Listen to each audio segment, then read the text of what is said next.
কয়েক লক্ষ বেকার ছেলেমেয়েরা যুবসাথী প্রকল্পে আবেদন করেছেন। কেউ অফলাইনে করেছেন, কেউ বা অনলাইনে করেছেন। বর্তমানে এই যুবসাথী প্রকল্পে আপনার ফর্মটা ভেরিফাই হয়েছে কিনা বা আপনার স্ট্যাটাসে এই মুহূর্তে কি আপডেট রয়েছে, আপনার ফর্মটা রিজেক্ট হয়ে গেছে কিনা।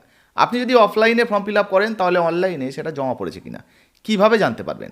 আজকের এই ভিডিওতে আপনাদেরকে দেখাবো যে যুবসাথী প্রকল্পে যদি আপনি আবেদন করে থাকেন অফলাইন অনলাইন যে কোনোভাবে, তাহলে যুবসাথী প্রকল্পের স্ট্যাটাস আপনি কিভাবে চেক করবেন। সম্পূর্ণ নতুন গভর্নমেন্ট ওয়েবসাইট চালু হয়ে গেছে, এখান থেকে কিন্তু যুবসাথী প্রকল্পের স্ট্যাটাস আপনারা চেক করতে পারবেন। চলুন এক এক করে আপনাদেরকে স্ট্যাটাস চেক করে জানিয়ে দিই। এবার বন্ধুরা, আপনারা যদি যুবসাথী প্রকল্পে আবেদন করে থাকেন এবং আপনার আবেদনটা জমা পড়েছে কিনা সেই স্ট্যাটাস দেখতে চান, তাহলে আপনার মোবাইলের ক্রোম ব্রাউজারটি ওপেন করবেন, সার্চ বারে লিখবেন যুবসাথী। এটা লিখলে আপনাদের সামনে নতুন একটা ওয়েবসাইট চলে আসবে। রাজ্য সরকারের তরফ থেকে সম্পূর্ণ নতুন ওয়েবসাইট তৈরি করা হয়েছে, এই যে দেখতে পাচ্ছেন যুবসাথী.wb.gov.in। তো এটা কিন্তু সম্পূর্ণ নতুন ওয়েবসাইট তৈরি করা হয়েছে, এখান থেকে আপনারা অনলাইনেও আবেদন করতে পারবেন। তো এই ওয়েবসাইটের উপরে আপনারা ক্লিক করবেন। যখনই এখানে ক্লিক করবেন সাথে সাথে কিন্তু যুবসাথী প্রকল্পের যে অফিসিয়াল ওয়েবসাইট ঠিক এই রকম আপনাদের সামনে খুলে যাবে। এবার দেখুন, এই যে দেখতে পাচ্ছেন বাংলার যুবসাথী প্রকল্প, এখানেই কিন্তু 1,500 টাকা করে পাবেন। আর যারা যারা অনলাইনে আবেদন করতে চাইছেন কী কী ডকুমেন্ট আপনাদেরকে রেডি রাখতে হবে সেগুলো কিন্তু এখানে দেওয়া রয়েছে, পিডিএফ ফরম্যাটে রাখতে হবে।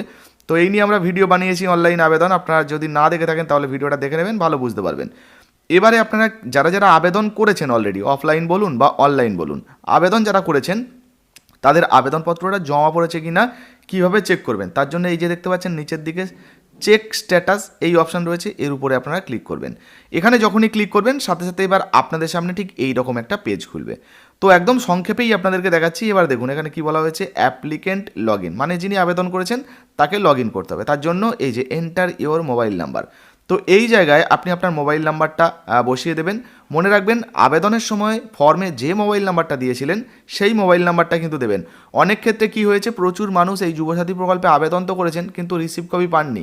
কারণ কি হয়েছে, প্রচুর যারা আধিকারিকরা ছিলেন, যারা ফর্ম জমা নিচ্ছিলেন, তারা একসঙ্গে বহু ফর্ম জমা নিচ্ছিলেন, ওই সময় কিন্তু ডাটা এন্ট্রি হয়নি বা ডেটা এন্ট্রি হয়নি, সেই জন্য আপনি হয়তো রিসিভ কপি পাননি।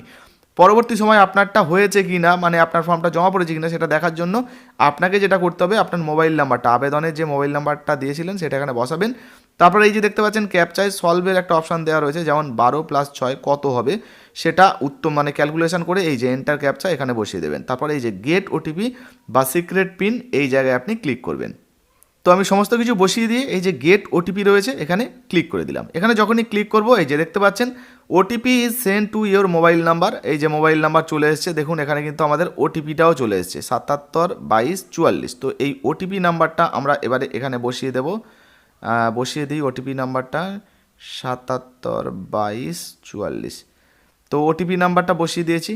আচ্ছা, ওটিপি নাম্বারটা যখন আপনার মোবাইলে চলে আসবে ওটিপি নাম্বারটা বসিয়ে দেবেন। তারপরে এই যে ভেরিফাই পিন দেখতে পাচ্ছেন, এই ভেরিফাই পিনতে আপনারা ক্লিক করবেন। এখানে যখনই আপনারা ক্লিক করবেন সাথে সাথে আপনাদের সামনে কিন্তু এই রকম অপশান চলে আসতে পারে, দেখতে পাচ্ছেন অ্যাপ্লিকেশন ফর্ম, আপনার মোবাইল নাম্বার নিচে কিন্তু চলে আসতে পারে।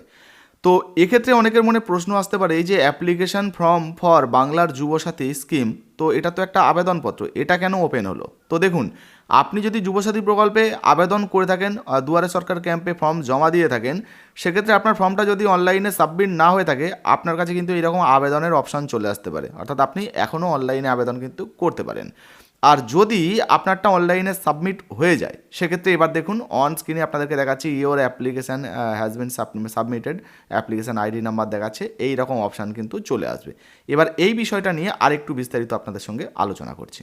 তো দেখতেই পেলেন যুবসাথী প্রকল্পে আপনি যদি আবেদন করে থাকেন, এখনও পর্যন্ত আপনার ফর্মটা যদি অনলাইনে সাবমিট না হয় তাহলে আপনাদের সামনে কিন্তু ওই রকম একটা নতুন ফর্ম খুলে যাবে অনলাইনে আবেদন করার জন্য।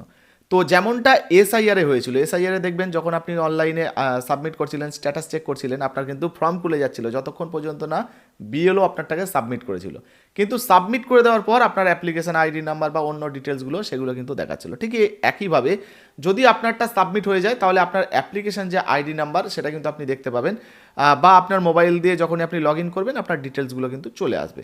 আর যারা অনলাইনে আবেদন করেছেন তাদের তো application ID number, view application form সেগুলো যেমন আসে সেগুলো আসবে।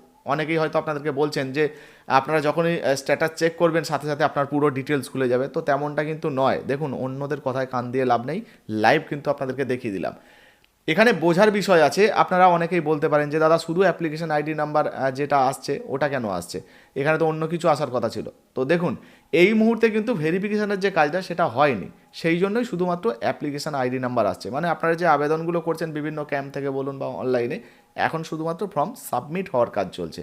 ফলে আগামী কয়েকদিনের মধ্যে আবারও ধরুন এই ডেটটা যখন পার হয়ে যাবে আর কি আবেদনের, আগামী কয়েকদিনের মধ্যে কি হবে, ভেরিফিকেশনের কাজগুলো শুরু হবে। যখন ভেরিফিকেশন হবে তারপরে কিন্তু আপনারটা রিজেক্ট হলো কি না, পেন্ডিং হলো কি না, সেটা কিন্তু দেখা যাবে। বুঝতে পেরেছেন? তো এই মুহূর্তে মোটামুটি আপনাদের ফর্মটা অনলাইনে জমা পড়েছে কিনা সেটা কিন্তু আপনারা চেক করতে পারবেন। আর যাদের জমা পড়েনি তাদের কিন্তু ফর্ম খুলবে, আপনারা চাইলে অনলাইনেও কিন্তু আবেদন করতে পারেন। তো আপনারা এই মুহূর্তে যুবসাথী প্রকল্পে আবেদন করেছেন কিনা বা আপনার স্ট্যাটাসে কী দেখাচ্ছে অবশ্যই লিখে জানাবেন। ভিডিও ভালো লাগলে লাইক দিয়ে শেয়ার করে দেবেন। অন স্ক্রিনে যে হোয়াটসঅ্যাপ নাম্বারটা দেখতে পাচ্ছেন, অবশ্যই আপনার স্ট্যাটাসের একটা স্ক্রিনশট কিন্তু নতুন কোনো আপডেট এলে আমাদেরকে পাঠাতে পারেন। পরবর্তীতে কিন্তু এই নিয়ে আমরা আরও আপডেট আপনাদেরকে ভিডিওর মাধ্যমে দিতে থাকবো। আর ভিডিওটা অবশ্যই শেয়ার করবেন, একটা লাইক কিন্তু দিতে ভুলবেন না। ধন্যবাদ।